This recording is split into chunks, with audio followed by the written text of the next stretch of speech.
चलिए, last class में बात कर ली थी रजवाड़ों का विलय। रजवाड़ों का विलय किस प्रकार किया गया, उसमें भारत के अंतर्गत रियासतें थी और उनका भारत के अंतर्गत विलय किस प्रकार किया गया, इन सब चीज़ों के बारे में चर्चाएं कर ली गई। लेकिन ध्यान रखना, इस पूरी प्रक्रिया के अंतर्गत हमने लास्ट क्लास में बात भी करी थी कि चार ऐसी रियासतें थी जिनको भारतीय संघ में शामिल कराने में काफी समस्याओं का सामना करना पड़ा। तो जिसमें आपकी पहली थी हैदराबाद। हमने लास्ट में पढ़ा भी है, क्या था हमारा? हैदराबाद। 2 मिनटों की तरह थिकनेस देख लेते हैं, है ना। चलिए, तो पहला क्या था हमारा? हैदराबाद। दूसरा हमारा था मणिपुर। तीसरा हमारा था जूनागढ़। और चौथा हमारा था जम्मू कश्मीर। क्या था? जम्मू एंड कश्मीर। तो ये चार ऐसी रियासतें थी जिनको भारतीय संघ में शामिल कराने में काफी समस्याओं का सामना करना पड़ा। इसीलिए क्वेश्चन भी आता है कि किस रियासत का विलय सैन्य कार्रवाई द्वारा सैन्य कार्रवाई द्वारा किया गया। ठीक है, ये कोरोना क्वेश्चन है जो आज हम टॉपिक स्टार्ट करने वाले हैं, हैदराबाद। तो हैदराबाद में हम पढ़ेंगे कि ऐसी कौन सी रियासत थी, बहुत सारी चीजें इनके बारे में। ठीक है, तो ये हमारी रियासतें थी जिनको भारतीय संघ में शामिल कराने में काफी समस्याओं का सामना करना पड़ा। जम्मू कश्मीर की बात कर लें तो जम्मू कश्मीर को हम जब अपना 8 चैप्टर करेंगे, चैप्टर नंबर 8, तो हम बात करेंगे इसके बारे में डीपली कि जम्मू कश्मीर को किस प्रकार भारत संघ में शामिल कराया गया। जम्मू कश्मीर को जब भारत संघ में शामिल कराया गया वो स्थितियां कुछ अलग थी। और इसी से ही जब पाकिस्तान ने उस समय 1947 दिसंबर 1948 के बीच एक युद्ध हुआ था। ठीक है, इसी के अंतर्गत पाकिस्तान ने जम्मू कश्मीर के कुछ क्षेत्र कब्जा कर लिया गया था। उसे क्या बोला गया था? पीओके। क्या बोला गया था? पीओके। इसको बोला गया पाकिस्तान ऑक्यूपाइड कश्मीर। ठीक है, तो हमने इसके बारे में बात कर ली थी। इसको हिंदी बोलते पाकिस्तान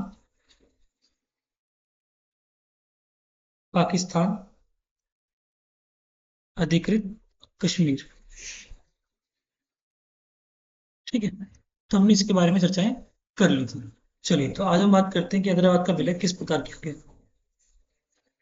चलिए, देखो बेटा, हैदराबाद की अगर हम बात करें तो हैदराबाद में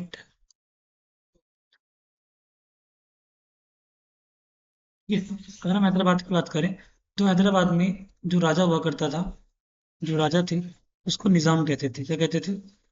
निजाम। क्या कहते थे? निजाम कहा करते थे। ठीक है, तो हैदराबाद का जो निजाम था उसका नाम था उस्मान अली खान। क्या था? उस्मान अली खान नाम था उसका। उस्मान अली खान। बात समझ में आ गई? वहां के राजा का नाम क्या था? उस्मान अली खान था। अगर हम बात कर लें उस टाइम की, तो जो हैदराबाद रियासत थी, हैदराबाद की जो रियासत थी, हैदराबाद की रियासत बाकी यही अन्य रियासतों की तुलना की बात कर ले कि अन्य रियासतों की तुलना में काफी अमीर थी, काफी अमीर रियासत थी। ठीक है, लेकिन उस समय जैसे हमने बात की कि 565 रियासतें थी, तो 565 रियासतों में से सबसे ज्यादा अमीर रियासत कौन सी थी? हैदराबाद की रियासत थी। इसका निजाम कौन था? वहाँ के राजा को क्या कहते थे? निजाम कहते थे। और उसका नाम क्या था? उस्मान अली खान। यहाँ से क्वेश्चन आ सकता है कि हैदराबाद के राजा को क्या कहा था? निजाम कहा था। पास में आ गया।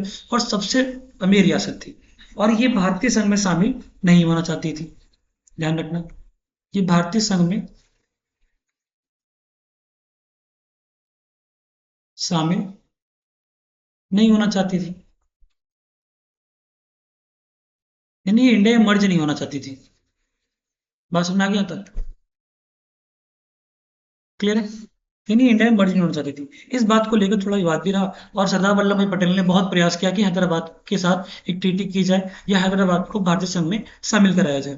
परंतु इस सब बातों पर सहमति नहीं बन पाई। लाख कोशिश कर ली गई निजाम को समझाने की। तो इसकी बुनियाद क्या देखा गया कि निजाम और भारत के बीच में 1947, इसको नवंबर नवंबर 1947 में निजाम था भारत के बीच, भारत सरकार के बीच, भारतीय संघ कह लो। ठीक है, भारतीय संघ के बीच यथा स्थिति, कौन सी स्थिति? यथास्थिति को बहाल करने के लिए एक समझौता किया गया। एक समझौता किया गया। बात समझ में आ रही है कि नहीं? यानी देखो, भारत सरकार ने निजाम को काफी समझाने का प्रयास कर लिया था, परंतु निजाम का एक ही कहना था कि वो भारत संघ में शामिल नहीं होगा। परंतु फिर भी सरदार वल्लभ भाई पटेल ने उनके सामने एक समझौता रखा कि हम एक साल की यथा स्थिति को बहाल करने के लिए जैसा चल रहा है और आपके हमारे रिलेशन जो होंगे, ऑब्जर्वेशन ट्रीटी कह लो, कि हमारे बीच में क्या होगा, एक सुझाव प्रस्ताव जो होगा, सुझाव कह लो, कि इस तरह की ट्रीटी होगी जिसमें हम देखेंगे या आप हमें देखना कि हमारे बीच के रिश्ते किस प्रकार हुआ करते थे। ठीक है, तो इस बात पर निजाम रेडी हो गया, निजाम इस बात पर तैयार हो गया कि भारतीय संघ के साथ यथा स्थिति को बहाल रखने के लिए वो समझौता करेगा। परंतु यही वो कारण था। लेकिन जब वहां के लोग व्यापक स्तर पर देखा जाए, जब हैदराबाद के जो लोग थे, उनके लोगों को इस बात का अनुभव लगा कि भाई भारत सरकार का प्रपोजल आया हुआ है निजाम के पास कि भारतीय संघ में शामिल करवाना है। ठीक है, तो क्या देखा गया, उन लोगों ने, कहाँ के लोगों ने, हैदराबाद की प्रजा ने, हैदराबाद की प्रजा ने क्या किया, निजाम के खिलाफ, किसके खिलाफ, निजाम के खिलाफ आंदोलन छेड़ दिया। क्या छेड़ दिया? आंदोलन कर दिया। अब ध्यान रखना, ये जो आंदोलन किया गया था निजाम के खिलाफ हैदराबाद के अंतर्गत, इसके अंतर्गत हैदराबाद के किसान थे, मजदूर वर्ग थे और महिलाएं थी। याद रखना, ये सभी वो लोग थे जो निजाम के शासन से और उसकी नीतियों से ग्रसित थे।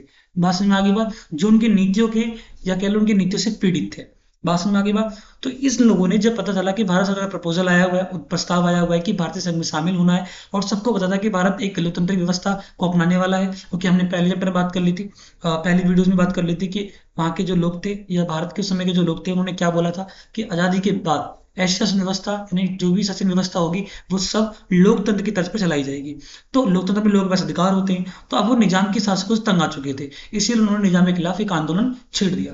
ध्यान रखना, लेकिन ये ऐसी रियासत थी, इसकी अपनी एक सेना थी। क्या थी? सेना थी, जिसको कहते हैं रजाकार। क्या कहते थे? रजाकार, यानी निजाम की सेना, निजाम की सेना। तो यहां से एक नंबर का क्वेश्चन आ सकता है कि निजाम की सेना क्या नाम था? तो रजाकार था। क्या नाम था?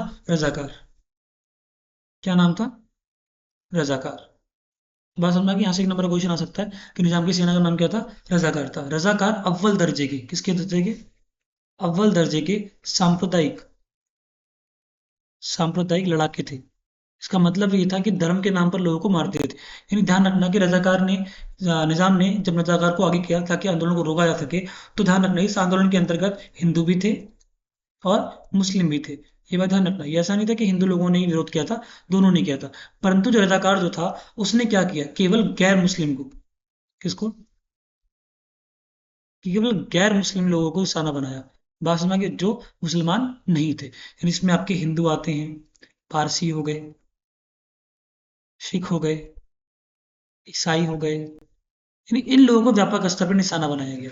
इसमें आगे बात, जब इनकी क्रूरता भारतीय सरकार को पता चली, तो भारतीय सरकार ने इस रियासत को, यानी निजाम को, काफी समझाने का प्रयास किया, परंतु रियासत ने भारतीय सरकार की एक बात ना मानी। अंत में क्या देखा गया, अंत में, कब, सितंबर 1948 को भारत सरकार ने अपनी सेना भेजी, इसे कह लो शांति सेना, शांति सेना भेजी। इसने भेजी भारत सरकार ने।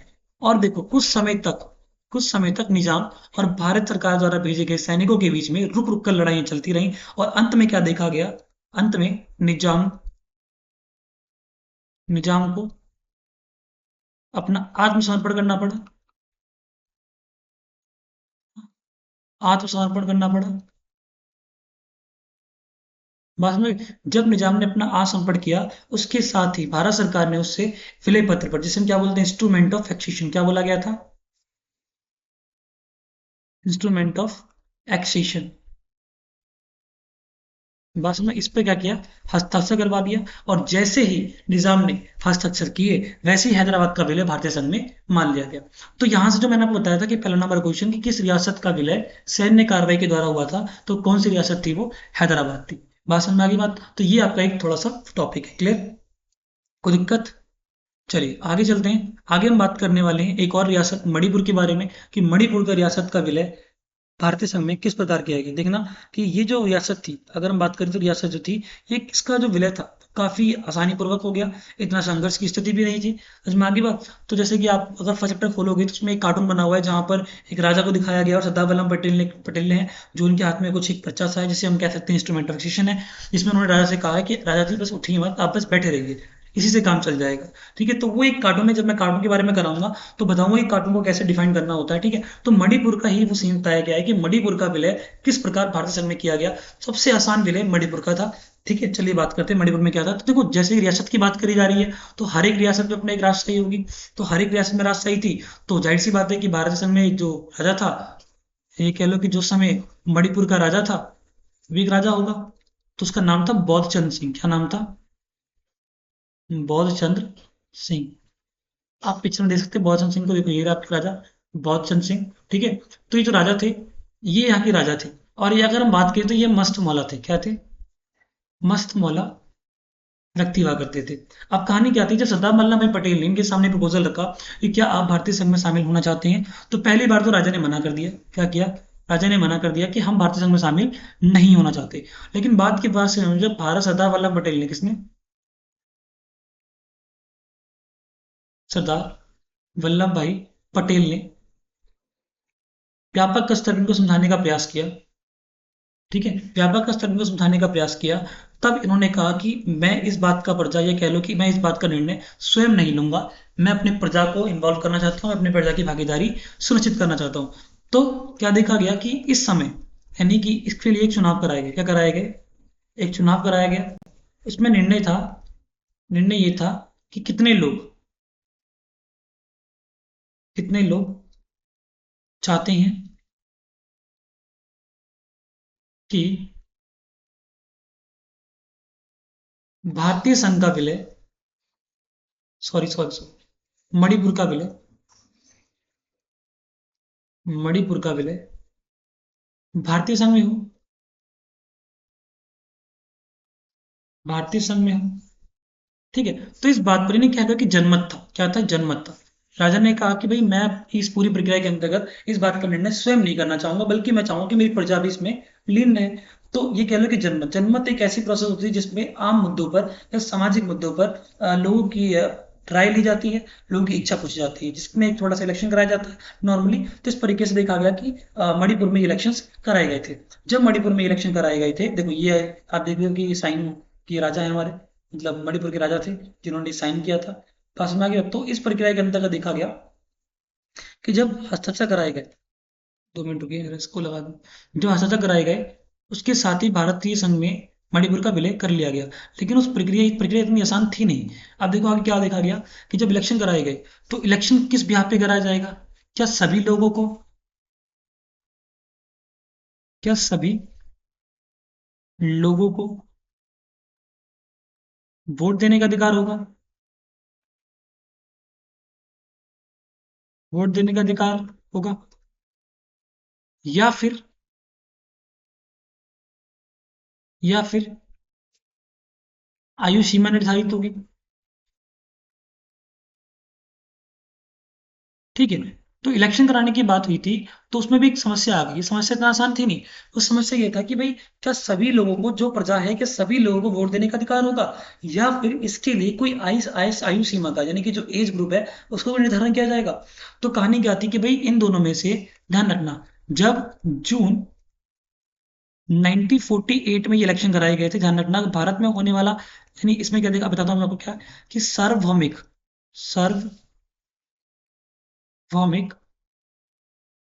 वयस्क मताधिकार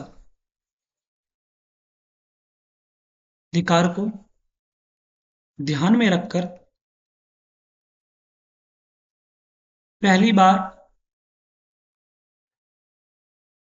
वोट कराएगा, ये इलेक्शन कराएगा, चुनाव कह लो, वोट या चुनाव कराएगा। बात समझ आ गई बात? तो जून 1948 में क्या देखा गया कि राजा ने कह दिया कि सभी को वोट देने का अधिकार नहीं होगा, लेकिन हम कुछ आयु सीमा निर्धारित करेंगे। तो आयु सीमा कहती है सार्वभौमिक बहस मत अधिकार। अब देखो आज की डेट में क्या होता है, एडल्ट वोट किसे कहते हैं, जो 18 प्लस का होता है वो आपका एक एडल्ट वोट होता है, यानी उसको सार्वभौमिक बहस मत अधिकार कह देते हैं ना, सार्वभौमिक वयस्क मताधिकार। तो ये कह दिया जाता है। लेकिन ध्यान रखना, उस समय जिस समय की हम बात कर रहे हैं उस समय ये समय सीमा कितनी थी, ये समय सीमा 21 वर्ष थी। क्या थी? 21 वर्ष थी, जिसे 61 61वें संशोधन 1989 में 21 वर्ष से घटाकर क्या कर दी गई थी, 18 वर्ष कर दी गई थी। बात समझ में आ गई बात? तो 89 के बाद 18 वर्ष हो गया, लेकिन उससे पहले कितना था, ये 21 वर्ष था। ध्यान रखना कि ऐसा राज्य था मणिपुर जहां पर सबसे पहले वयस्क मताधिकार को ध्यान में रखे हुए इलेक्शन कराए गए थे। और जैसे ही इलेक्शन कराए गए तो इलेक्शन का निर्णय ये हुआ था, इलेक्शन के निर्णय में निर्णय ले लिया गया कि जो अधिकतर जनता ही थी उसका ये मानना था कि मणिपुर का विलय किस में कर दिया जाए, भारत में कर दिया जाए। किस में कर दिया जाए? भारत में कर दिया जाए। बात समझ में आई यहाँ तक? तो उसका ये मानना मानना ही था कि भारत संघ के अंदर मणिपुर का विलय कर दिया जाए। तो बात समझ में आ गई यहाँ तक? कोई दिक्कत है? तो रिजल्ट में मणिपुर का विलय था। मणिपुर का विलय इसलिए था क्योंकि अधिकतर जनता, कौन सी जनता थे, जो लोग थे, उनका मत ये था कि भारतीय संघ में शामिल किया जाए। ठीक है, भारतीय संघ में शामिल किया जाए, तो उनको शामिल कर लिया गया। लेकिन ध्यान रखना, क्या इसके बाद राजा का पद समाप्त कर दिया गया? तो ऐसा बिल्कुल नहीं था। देखो भारतीय संघ में शामिल कर लिया गया उस समय। एक बहुत इंपॉर्टेंट पॉइंट बता रहा हूँ, नोट कर लेना इसको, बहुत इंपॉर्टेंट है।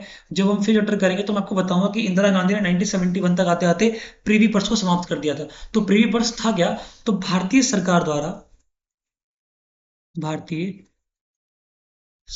द्वारा राजाओं को राजाओं को आर्थिक सहायता दी गई, जिसे प्रीवी पर्स कहा गया। क्या कहा गया? प्रीवी पर्स कहा गया। यानी देखो रजवाड़े जो थे वो शामिल तो हो गए थे, लेकिन भारत सरकार ने रजवाड़ों को उनके भत्ते के रूप में कह लो या उनके वित्तीय सहायता के रूप में कह लो, उनको एक भत्ता देना निर्धारित कर दिया कि हम जितने भी रजवाड़े हैं, जितने भी राजा हैं, उनको कुछ भत्ता देंगे। बात समझ में आ गई बात?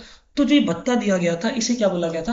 Pre purse. समझ में आ गई बात? जिसे आते आते क्या देखा गया था, 1971 तक इंदिरा गांधी ने समाप्त कर दिया था। हम पढ़ेंगे कि इंदिरा गांधी द्वारा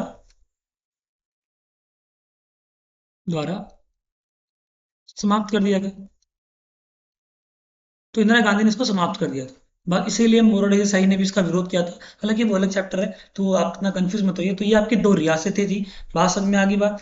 तो ये रियासतें थी। क्लियर यहाँ तक? इसमें अगर आपसे कोई डाउट होता है, कुछ समझ में नहीं आया है, तो आप मुझसे पूछ सकते हैं। समझ में आ गई बात? लेकिन नेक्स्ट क्लास में जो हम बात करेंगे तो दो ये रजवाड़े का पोर्शन था, तो ये इतना आपका रह रहा था, इसलिए मैंने कहा इसके ऊपर भी वीडियो बना दी जाए। तो ये आपका रजवाड़ा खत्म हो गया। जो अब हम बात करेंगे उसमें बोलेंगे राज्यों का पुनर्निर्माण।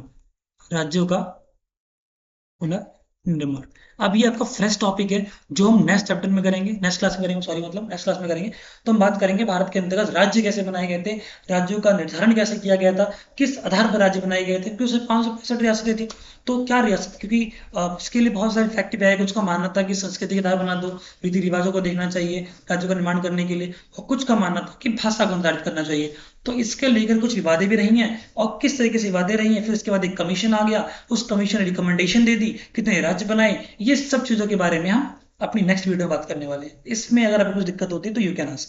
हम आगे बात, कुछ भी दिक्कत होती है तो आप मुझसे पूछ सकते हैं। वैसे मैं चैप्टर खत्म होने के बाद आपके लिए एमसीक्यूज की प्रैक्टिस भी करा दूंगा, और इस चैप्टर से जो जो इंपॉर्टेंट क्वेश्चन पूछे गए हैं उसको भी बता दूंगा। इसमें आगे बात, कोई दिक्कत, कुछ पूछना है तो यू कैन आस्क। ठीक, कमेंट कर सकते हो। अगर आपको कुछ पोर्शन समझ में नहीं आता है तो आप मुझे कमेंट कर दो, मैं उसके बारे में चीजें बता दूंगा। ठीक है, चलिए मिलते हैं अपने नेक्स्ट वीडियो में। धन्यवाद।